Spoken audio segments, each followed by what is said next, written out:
उसने तोतली ने वो विद्या मांगी कि जो उसके लड़के की रक्षा कर सके और उस पे जो टकराए वो वापस चलाने वाले पे चली जाए।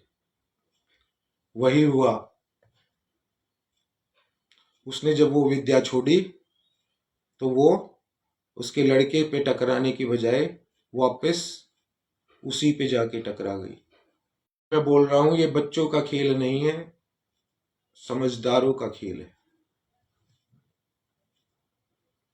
अब भगवती कुष्मांडा की बात करते हैं। भगवती कुष्मांडा,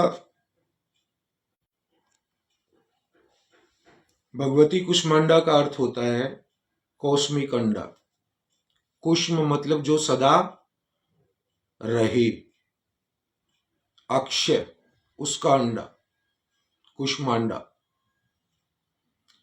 जो भारत भूमि है ये धर्म भूमि है। जो श्रीनगर है वो शंख का ऊपरी सिर है, उससे नीचे धड़ है। श्रीलंका के नीचे हिंद महासागर में दक्षिण ध्रुव की तरफ एक शिवलिंग है। वहां 5 कन्याएं। आपने सुना होगा शंकर के 2 लड़के हैं, गणेश और कार्तिकेय, लेकिन 5 कन्याओं के बारे में नहीं पता ना। वे 5 कन्याएं वहां पर उनके चारों तरफ विराजित रहती है। कुमारी कंदम बोलते हैं उनको। क्या बोलते हैं उस जगह को? कुमारी कंदम, जो आज हिंद महासागर के तलहटी में कहीं छुपी हुई है। ये उसी शक्ति कुष्मांडा का नवरात्रा है। भारत कभी किसी का गुलाम नहीं रहा, सदा चलता रहता है। चाहे इस्लाम आया, चाहे ईसाई आए, चाहे यहूदी आए, कोई हरा नहीं पाया। ये कुष्मांडा का ही खेल है। कुष्मांडा इस धरा पर वो जीव पैदा करती है धर्म क्षेत्र में जिसमें तुम्हारे 12 ज्योतिर्लिंग है, कि जो इसकी सदा रक्षा करते रहते हैं। ये तो हुआ कुष्मांडा का। अब बात करते हैं भगवती धूमावती की। भगवती धूमावती वो शक्ति है जो सबको खाने का सामर्थ्य रखती है, सबको पचा जाने का सामर्थ्य रखती है। ए लक्ष्मी भी बोला जाता है इनको।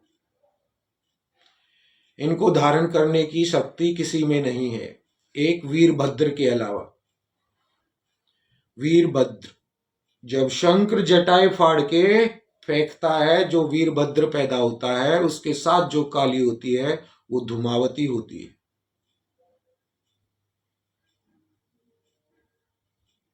दक्ष यज्ञ में दक्ष के शीश को काट दिया था। दक्ष मतलब 10 विद्याओं का ज्ञाता, यानी एक तरह का रावण।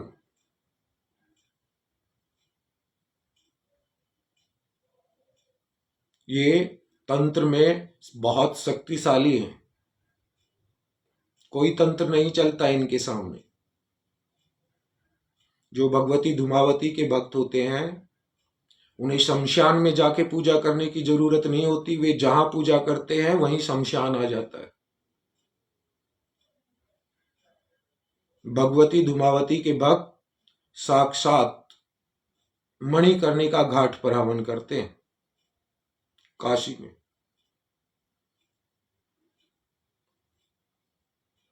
इस देह के अलावा दैविक देह प्राप्त हो जाती है उन्हें, जो कहीं भी आ जा सकते हैं, आकाश तत्व में आ जा सकते हैं। वो होती है भगवती धूमावती। विधवा के रूप में होती है क्योंकि अपने शंकर को खा जाती है। प्योर शक्ति, जिधर चलाओगे उधर जाएगी, कोई नहीं रोक सकता, हनुमान भी नहीं। आपको बताया ही नहीं जाता ना, रामायण में धूमावती का ही अंश समुद्र में जब लंका जलाने जा रहे थे हनुमान, तो मुंह फाड़ के खड़ा हुआ था और अंदर ले गया था। वो तो मां बोल दिया था, इसलिए उनको छोड़ दिया था और आशीर्वाद दिया था कि विजयी भव, वो धूमावती। अब भगवती धूमावती के बाद बुद्ध देव का भी समझाता हूं। बुद्ध देव आपको बताया जाता है कि वो चंद्रमा के पुत्र हैं। मैंने कल बताया था कि गुरु बृहस्पति से जो सहस्त्रार में निवास करते हैं, जो सूर्य चंद्रमा दोनों को शक्ति से नियंत्रित करते हैं, उनकी शक्ति तारा चंद्रमा के साथ जब मिलती है तो बुद्ध का जन्म होता है। हृदय, आपका जो हृदय है, इसके पीछे एक ग्रंथि होती है। आपने सुना होगा, आपकी मेडिकल इंडस्ट्री अक्सर बोलती है हार्ट ब्रेन कनेक्शन। वो उसी ग्रंथि की बात करती है। जीव जब उस ग्रंथि में पहुंच जाता है, हृदय के पीछे जो ग्रंथि है, तो वो कपाल में बैठे रुद्र से बात कर सकता है।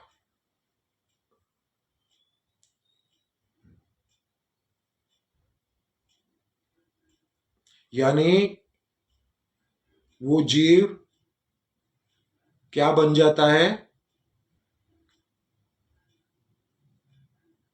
जो जीव किसी शरीर में तंत्र को उतार सके, वो तांत्रिक बन जाता है। जो मन में नियंत्रण को उतार सके, वो मांत्रिक बन जाता है, मंत्र को चलाने वाला बन जाता है।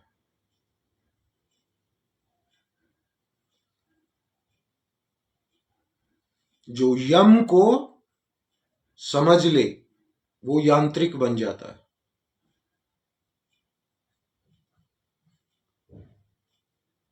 बुद्ध यांत्रिक नहीं है, लेकिन तांत्रिक और मंत्रिक दोनों हैं।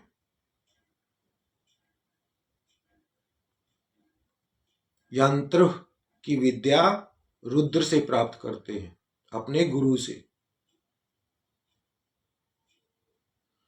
जब गुरु का तेज यानी चंद्रमा में, यानी सोम में, यानी मन में उतरता है, तो बुद्ध देव प्रकट होते हैं आपके हृदय में, और वो आपको वो तंत्र देते हैं कि जो आम आदमी नहीं समझ पाता। बौद्ध कोई अलग धर्म नहीं है, सनातन का धर्म है।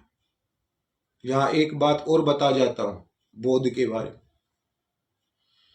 जो गौतम बुद्ध आपको पढ़ाया जाता है, वो भगवान के 9वें अवतार बुद्ध अवतार नहीं थे।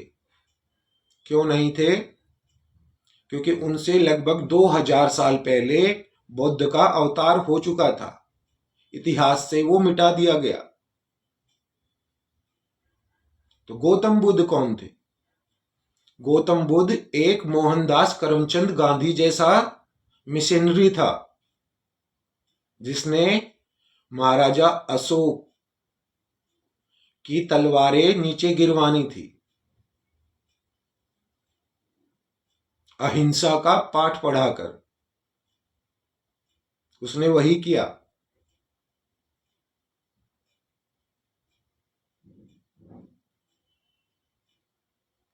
सनातन के भगवानों को जहर दे के नहीं मारा जा सकता, नहीं तो रावण राम को नहीं मार देता जहर दे के।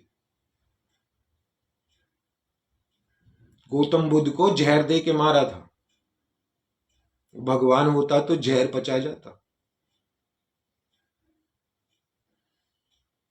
सत्य बात है, ये आपसे छुपाई जाती है। गौतम बुद्ध को जहर दे के मारा गया था, और वो भी किसी मांस में। वो मांस खाते थे।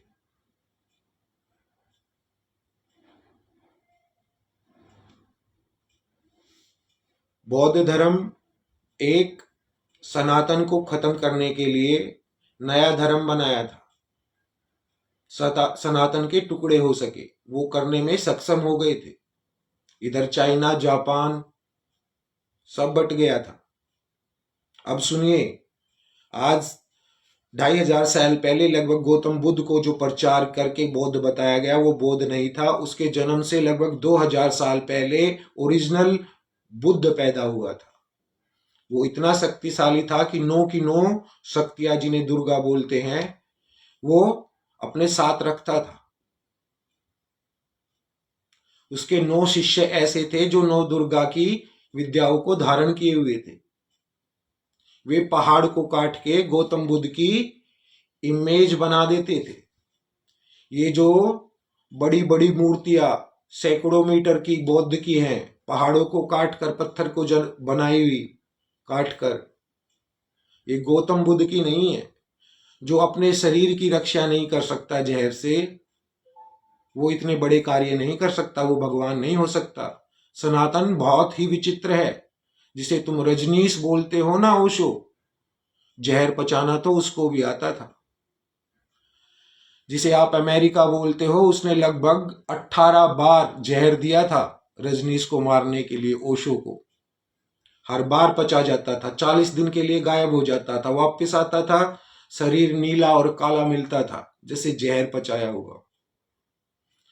मेरे देश में छोटे छोटे बच्चे, रजनीश और ओशो छोटे बच्चे हैं सनातन के। उससे बड़ा प्रॉपर्टी डीलर नहीं है कोई अमेरिका में, जिसे तुम कैलिफोर्निया बोलते हो ना। पूरा रजनीशपुरम, इतना बड़ा गढ़, इतनी बड़ी जमीन का मालिक हो गया था वो। खतरा पैदा हो गया था यूरोप को, इसलिए मारना जरूरी था। मरकरी और शीशे का चूर्ण बहुत ही पतला उसको दिया गया था मारने के लिए, तब उसकी मृत्यु हुई थी। जहर से नहीं मरा था। तो बुद्ध जो है ओरिजिनल सनातन का, उन बहुत गौतम बुद्ध से लगभग 2000 साल पहले आ गया था। अब सुनिए तंत्र कैसे चलता है बौद्ध का, हृदय का, मरकरी का। मरकरी आपके शरीर में कैसे बनती है, बुद्ध कैसे जगता है? जब आपका वीर्य सुषुम्ना से उठकर रीढ़ की हड्डी से तेज बनकर ओजस का रूप लेता है, तो आपके प्राणों में जब वो विलीन होता है, तो हृदय के पीछे सुषुम्ना की जो ग्रंथि है, वहां टकराकर वो हृदय से लेकर आपके अजना चक्र यानी पीनियल ग्लैंड, पीनियल ग्रंथि जिसे बोलते हो, वहां तक के चारों दरवाजों को पार कर जाता है। आप आकाश तत्व का भेद जान जाते हो, कहीं भी आ जा सकते हो, किसी के भी मन की बात दूर बैठे जान लेते हो। ये तंत्र है। किसी के शरीर में बदलाव ला सकते हो दूर बैठे हुए, ये तंत्र है। अब इस ग्रंथि में प्रवेश कैसे किया जाता है वो सुनिए। जब आप अपना आसन सिद्ध कर लेते हो और वीरासन सिद्ध कर लेते हो, तो एक वज्र आसन प्रकट होता है। जब आप उस वज्रासन में बैठे होते हो, वज्रासन प्रकट होता है वीरासन लगाने के बाद। तो जब आप उसे धारण करते हो, तो आपकी सुषुम्ना सहस्त्रार में टक्कर मारने लगती है, यानी सरस्वती नदी बहने लग जाती है। सरस्वती जो साक्षात भगवती का ही अंश है, विद्या की देवी। जब आपका मन नियंत्रित हो जाता है, भटकना बंद कर देता है, विचार शून्य हो जाता है, तो आप उस द्वार में प्रवेश कर सकते हो। अब विचार शून्य होगे कैसे? जब आपकी बेस, मूल ग्रंथि, स्वादिष्टान और नाभि चक्र तीनों प्रज्वलित होंगे तो आपका भूत, भविष्य और वर्तमान तीनों एक जगह टकराने लग जाते हैं, जो विचारों की उत्पत्ति का स्थान है।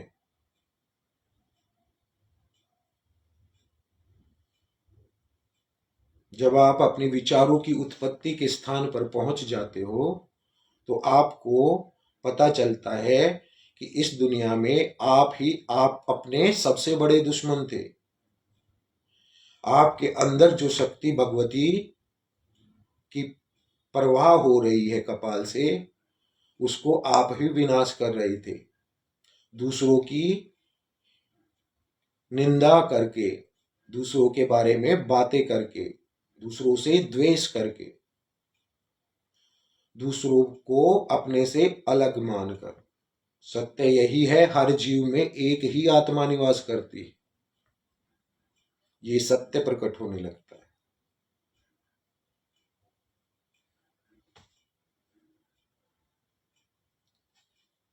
ये होता कैसे है? एक गृहस्थ के जीवन में इस द्वार तक ब्रह्मचारी नहीं पहुंच पाते। जो लोग ब्रह्मचार्य का बखान करके अपने को गुरु बताते हैं, उनकी रियल स्टोरी ये होती है कि उनको ये पता चल जाए कि इसके पास यक्षिनी या योगिनी है, तो वे हजारों करोड़ लेके आ जाते हैं कि यक्षिनी और योगिनी से मिला दो। हजारों करोड़, इतनी औकात है इन ब्रह्मचारियों की।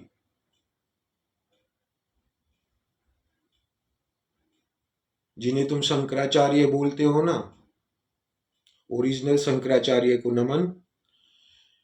लेकिन उनकी भी बात बताता हूं, ओरिजिनल शंकराचार्य को भी बहुत बड़ा गुमान था ब्रह्मचारी होने का।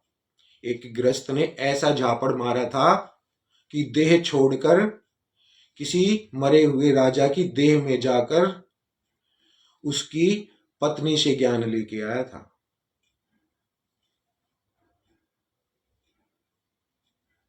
गृहस्थ से बड़ा आश्रम नहीं होता, और गृहस्थ से बड़ा तांत्रिक नहीं होता, और गृहस्थ से बड़ा अघोरी नहीं होता। अघोरी का मतलब होता है जो अघोर विद्याओं को अनुग्रह प्राप्त कर ले। तांत्रिक का मतलब होता है जो तंत्र को अपने या किसी के भी शरीर में उतार दे।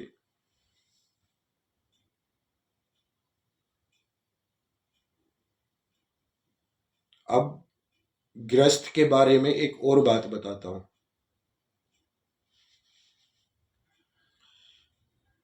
जब ये चक्र जागृत हो जाते हैं तो जीव 21 किलोमीटर 42 किलोमीटर की जो दौड़ लगाता है,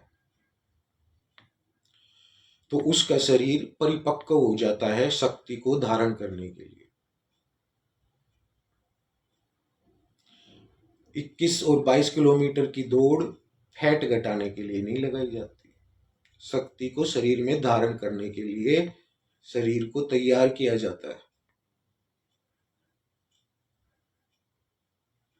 जब जीव मैराथन दौड़ने लग जाता है तो क्या होता है कि उसके अंदर प्राणवायु स्वतः इतनी बहने लग जाती है कि वो थकता नहीं है।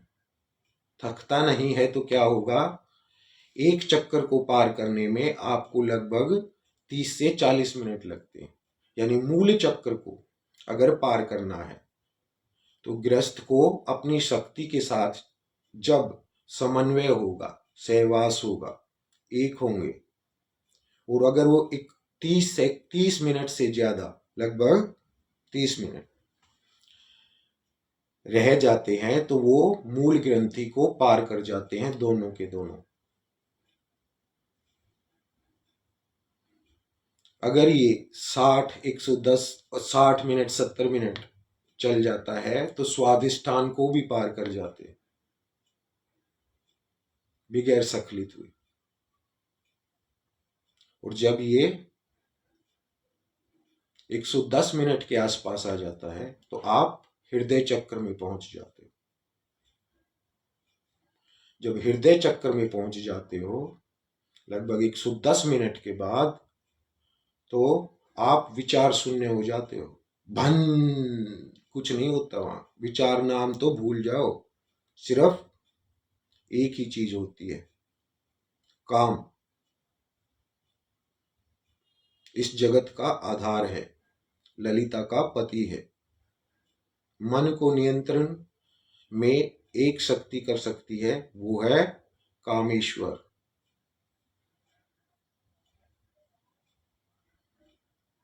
110 मिनट का जो तप होता है, बगैर गिरे बगैर सकलित हुए, वो शरीर को एक ऐसी अवस्था में लेके चला जाता है जहां आप विचार शून्य हो जाते हो। विचार शून्य हो गए तो हृदय के पीछे की ग्रंथि खुल जाएगी। हृदय के पीछे की ग्रंथि ही तो चाहिए बौद्ध तंत्र के लिए, धूमावती तंत्र के लिए। धूमावती तंत्र के लिए क्यों?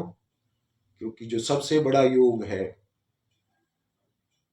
जो कपाल में लेके जाता है, वो धूमावती के पास ही। यहाँ के बाद जो 4 दरवाजे हैं, हृदय के पीछे ग्रंथि से जब सुषुम्ना नाड़ी के साथ आप ऊपर उठते हो तो वहां 4 दरवाजे हैं। चारों दरवाजों को पार करने के लिए जिस शक्ति की जरूरत होती है वो धूमावती है।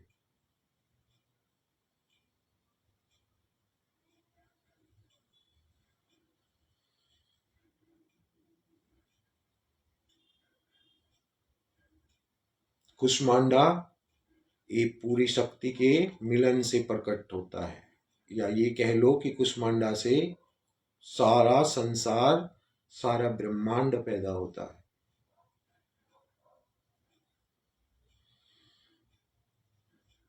अब बुद्ध देव का मंत्र सुनिए। मंत्र भी इतना ही खतरनाक है। कुछ देर जप लोगे तो लगभग विचार शून्य जैसी अवस्था में पहुंच जाओगे।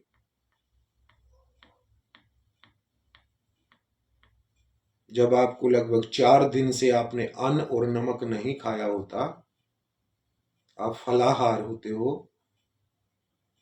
और आपका शरीर इतना सक्षम है कि आप 21 किलोमीटर या 42 किलोमीटर दौड़ सको, तो ये बहुत बड़ी शक्ति पैदा होती है शरीर में, अंदर घुस जाती है। अगर शरीर प्रिपेयर ना हो तो फट जाएगा। दिमाग की नसें, न्यूरॉन्स भड़क जाएंगे, दिमाग, ब्रेन हैमरेज, खत्म कहानी। या हार्ट फुश, इतनी बिजली पैदा होगी कि हार्ट झेल नहीं पाएगा बिजली को। हार्ट अटैक, बंदा गया।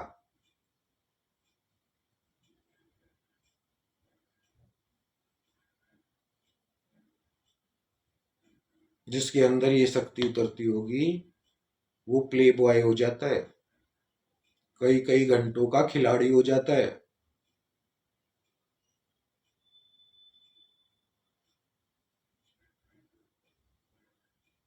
इतना कि सोच भी नहीं सकते।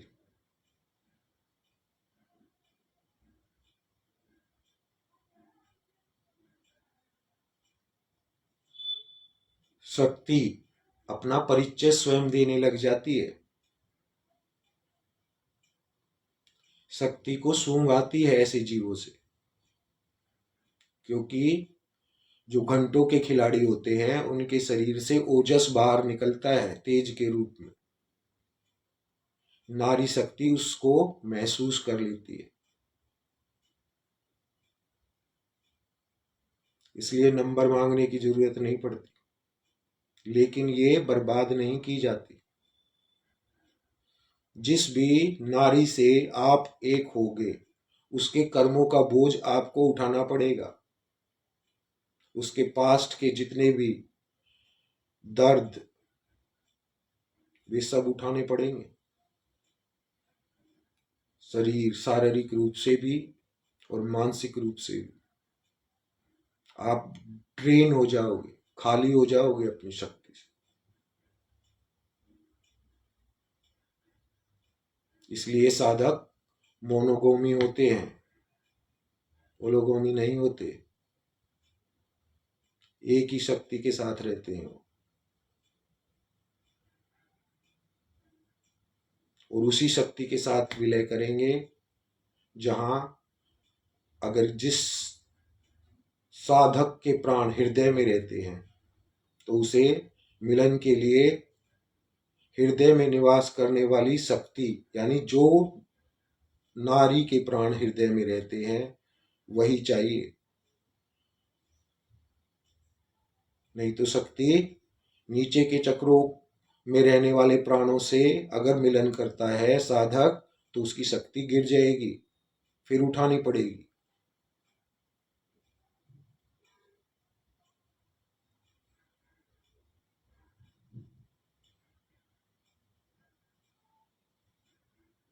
हृदय में यम का निवास होता है।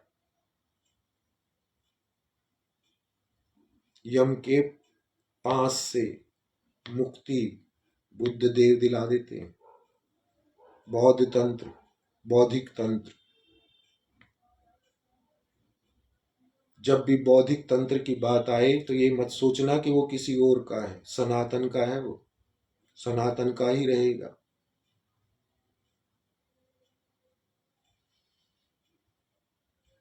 इसलिए आज भी तिब्बत से बड़े तांत्रिक सनातन की धरा पे पैदा होते हैं।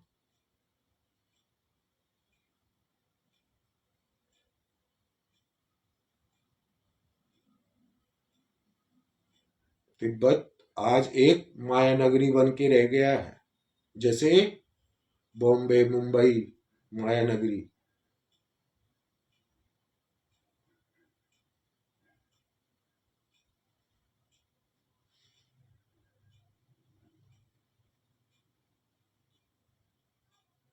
बुद्धि का विकास हृदय से शुरू होता है। हृदय जब शांत हो जाता है, एकाग्र हो जाता है, एक ही तथ्य पे केंद्रित हो जाता है, तो उसे प्राणों का ज्ञान हो जाता है। प्राण विद्या शरीर में अधिष्ठात्री विद्या कही जाती है। जिस जीव को प्राण का ज्ञान हो जाएगा तो वो इडा, पिंगला और सुषुम्ना तीनों से एक साथ प्राण खींचने में सक्षम हो जाता है। आपके जो रोए हैं शरीर के, वहां से भी प्राण खींचने की शक्ति को प्राप्त करता है। इसीलिए समाधि में चला जाता है, जहां पर आपको नाक से सांस लेने की जरूरत नहीं पड़ती।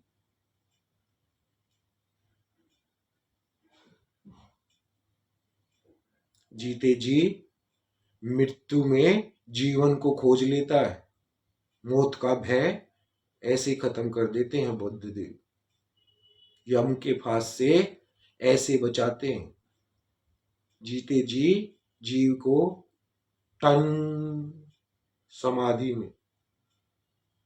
समाधि वो अवस्था है जहां विचार से मौत को छू लिया तो आपकी मृत्यु हो जाएगी और जीवन को छू लिया तो आप वापस जीवन में आ जाओगे। तलवार की धार पे चलना समाधि है, लेकिन बहुत शांत, इतनी शांत कि एक बार रोग लग गया तो छूटेगा नहीं।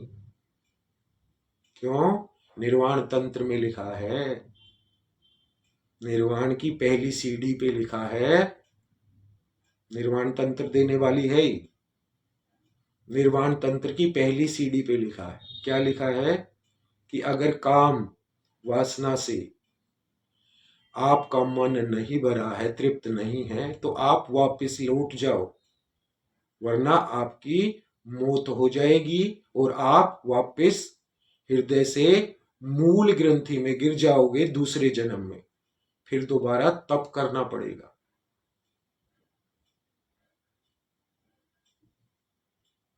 यानी जिसे कामदेव मनाना आता है उसे मन को नियंत्रित ही नहीं, रिक्त करना आ जाता है, शून्य बनाना आ जाता है। कामदेव की शक्ति होती है रति। रति की कृपा हो जाती है। रति का अर्थ समझा के जाता हूं। लय में हो जाना।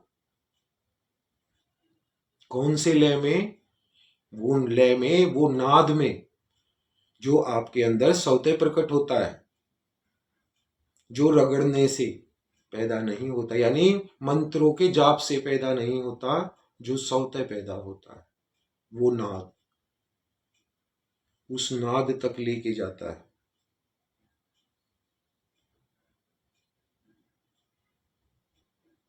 नाद को परम ईश्वर भी बोला जाता है। परम ईश्वर मतलब परमेश्वर। नाद को स्पंद बोला जाता है, स्पंद। और स्कंद जो कार्तिकेय है, वो उन्हीं का शारीरिक रूप है, नाद का। इसीलिए उनका निवास अज्ञ चक्र में। हृदय,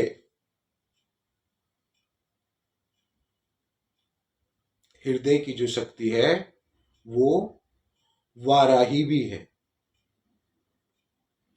ये व्रत वाराही देवी के भी है। वाराही देवी किन किन नंबरों पे चलती है? 2, 5, 8 और 13।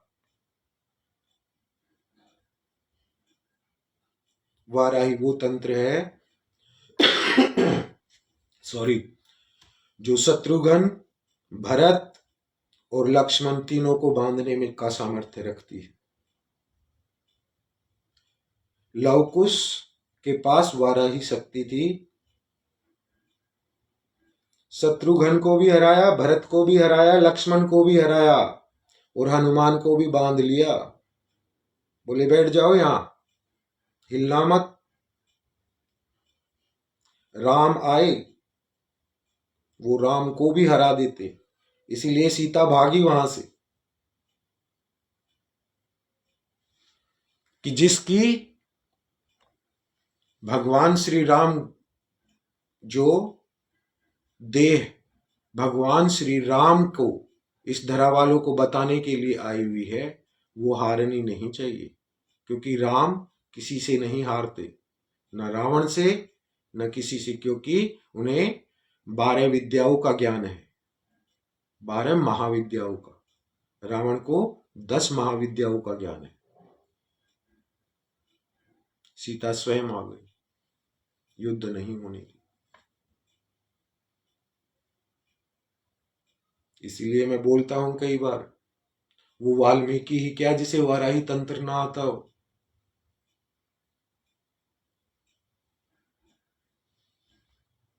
उल्टा नाम जपौ जब रामा, वाल्मीकि भय ब्रह्म समाना।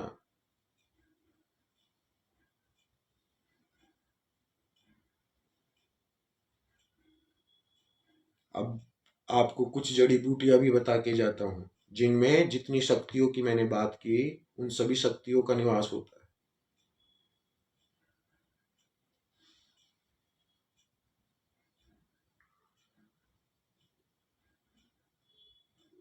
जब आपने पेठा सुना है? पेठा वही मीठा जो आप खाते हो मिठाई के रूप में, उसमें बुद्ध देव का निवास होता है। तरोताजा कर देता है आपके शरीर।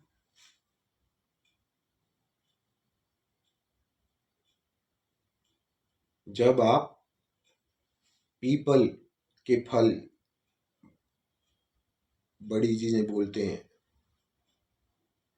उनका पेठे के साथ सेवन करते हो, तो आप में एक अजय शक्ति पैदा होती है।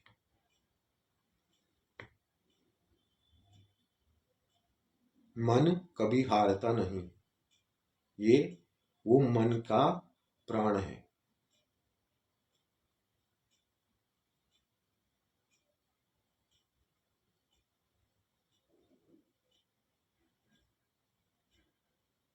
एक और बूटी है, ये ये भी तांत्रिक है।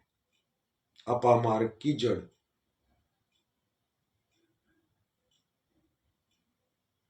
कैसे चलता है ये उन्हीं लोगों को बताया जाता है जो नाभि तक आ चुके हो, हृदय में आ चुके हो और हृदय की पिछली ग्रंथि में प्रवेश चाहते हो।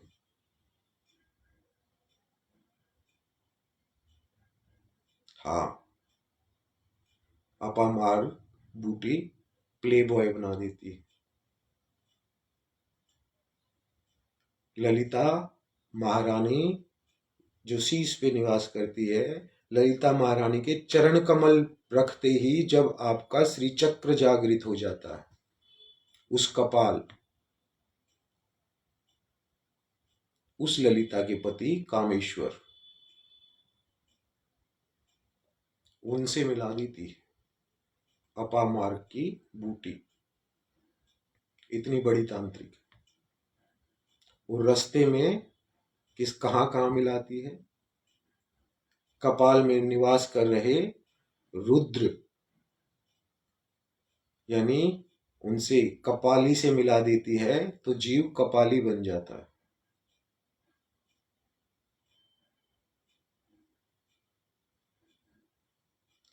आपने वन सुना होगा तंत्र में भी और पुरानी कथाओं में। एक त्रियानगरी है, त्रियानगरी मतलब त्रिकोण, जिसके 3 कोने हो, वो कामाख्या ही। कहते हैं उस त्रियानगरी के वन में जो चला जाता है वहां नारी बन जाता है। पुरुष अगर चला गया तो नारी बन जाएगी। इसका अर्थ क्या है?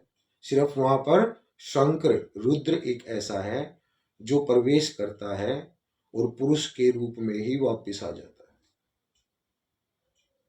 इसका अर्थ है कि जब आप कामाख्या सहवास करने के अंदर चले गए और आप सखलित नहीं हुए, चाहे कितना ही समय बीत गया हो, कितने ही घंटे बीत गए हो, और आप ऐसे ही वापस आ गए, तो आप अपने कपाल में निवास कर रहे रुद्र की साक्षात कृपा दृष्टि में होते हो। आपके प्राणों को आपके इष्ट ने रुद्र बना दिया, आप सखलित नहीं हुए। यही अर्थ होता है त्रियानगरी का।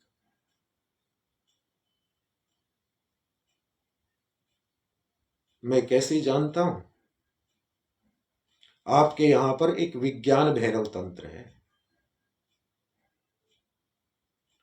उस विज्ञान भैरव तंत्र को उजागर करने वाले कोई और नहीं, भरद्वाज ऋषि ही है। आयुर्वेद जो कंठ में निवास करता है, उसके अकेले रचने वाले, लिखने वाले भरद्वाज है।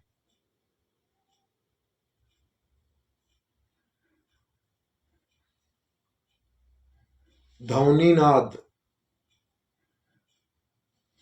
अजना का, जिसे धनुर्वेद बोला जाता है, उसके रचने वाले अकेले भरद्वाज ऋषि।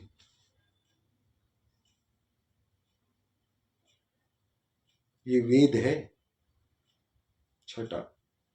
7वां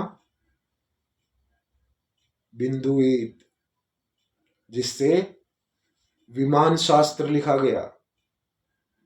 वे विमान जो ध्वनि से भी चलते हैं और प्रकाश से भी, सिर्फ तेल से चलने वाले नहीं।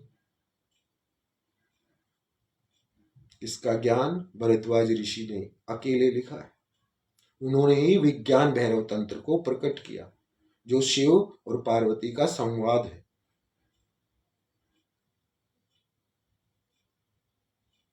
एक तरह से बुद्ध देव विज्ञान भैरव तंत्र के ज्ञान से प्रैक्टिकली अवगत करा देते हैं।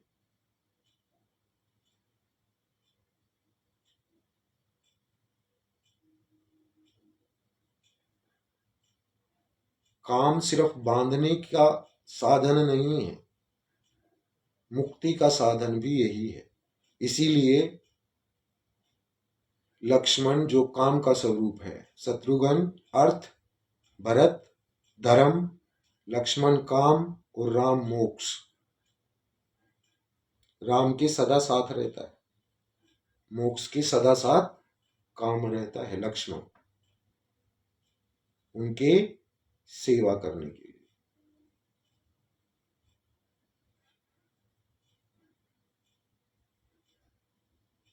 अगर काम घृणा की वस्तु होती, चीज होती, विद्या होती, तो लक्ष्मण को मोक्ष के साथ स्थान नहीं मिलता, राम के साथ स्थान नहीं मिलता, उसका भाई बनकर नहीं आता।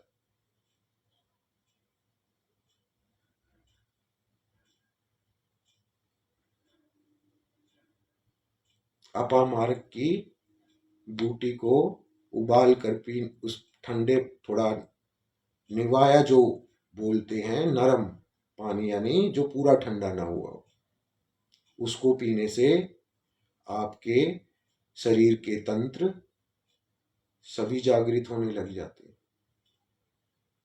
उसका एहसास तब होता है जीव को जब वो सिंगल माइंडेड हो जाता, एकाग्रचित हो जाता। मंत्र बता देता हूं आपको बुद्ध देव का।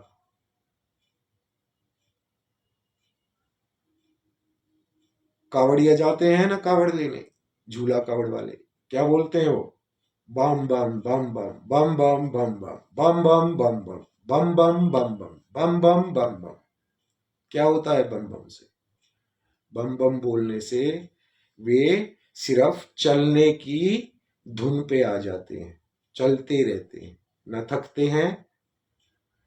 जी हाँ, ये इस मंत्र का कमाल है, वे थकते नहीं हैं।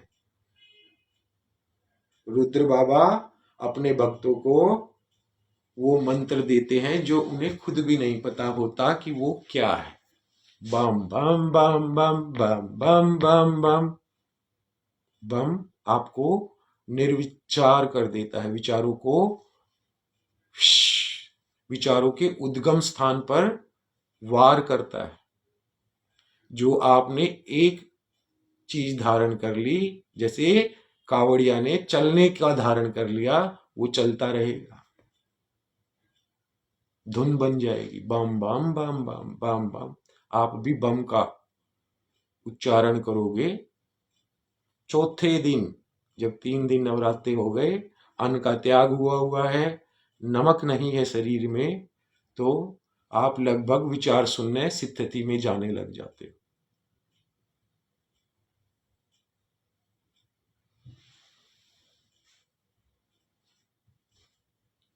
बुद्ध देव का मंत्र भी बता दिया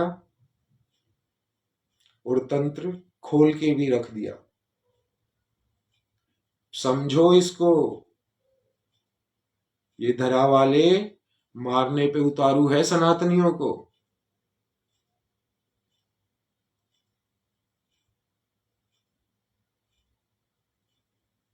सिर्फ भारत पे कब्जा नहीं कर पा रहा, यूरोप और अमेरिका और सब जगह हो चुका है। जापान जापान नहीं है, जापान को अमेरिका रन करता है। सारे रिप्रेजेंटेटिव अमेरिका के बैठे हैं। चाइना चाइना नहीं है, चाइना में सबसे ज्यादा इन्वेस्टमेंट अमेरिकन की है। जगाओ अपने आप को, अपने बच्चों की रक्षा करनी है तो, वरना इस्लामी तंत्र के जानने वाले तो आपको मारने के लिए तैयार खड़े।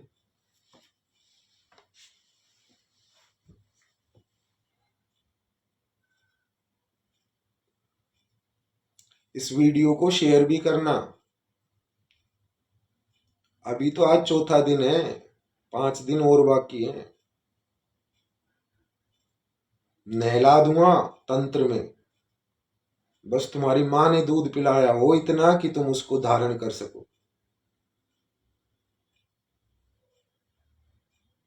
10 महीने 4 दिन गर्भ में रहने के कारण जो शक्तियां सिद्धियां लोग तप करके कमाते हैं, वो मां के गर्भ से लेके पैदा हुआ हो। लेकिन यहां पर एक खतरनाक चीज भी घटित हुई। 10 महीने 4 दिन का संयोग, जिन्हें ज्योतिष आता है उनसे पूछना, वो मुझे शनिदेव की वक्र दृष्टि में रखता है 24 घंटे, जो बहुत खतरनाक होता है। मौत मेरे से टकरा टकरा के निकलती है, मेरे पास से गुजरती है, पता नहीं कब गुजर जाए, इसलिए मेरे साथ नहीं रहते लोग। कुछ लोगों को वहम था, उन्होंने मेरे साथ रहे, 3 दिन तक आवाज नहीं निकली थी, ऐसी घटना देख ली। पुलिस वाले डॉक्टर उनको हिला हिला के पूछ रहे थे, अरे बोलो बोलो, और वे उनकी आंखों में देख रहे थे, कुछ पता ही नहीं, आवाज ही नहीं निकल रही। कौन हो तुम, नाम पता ही नहीं।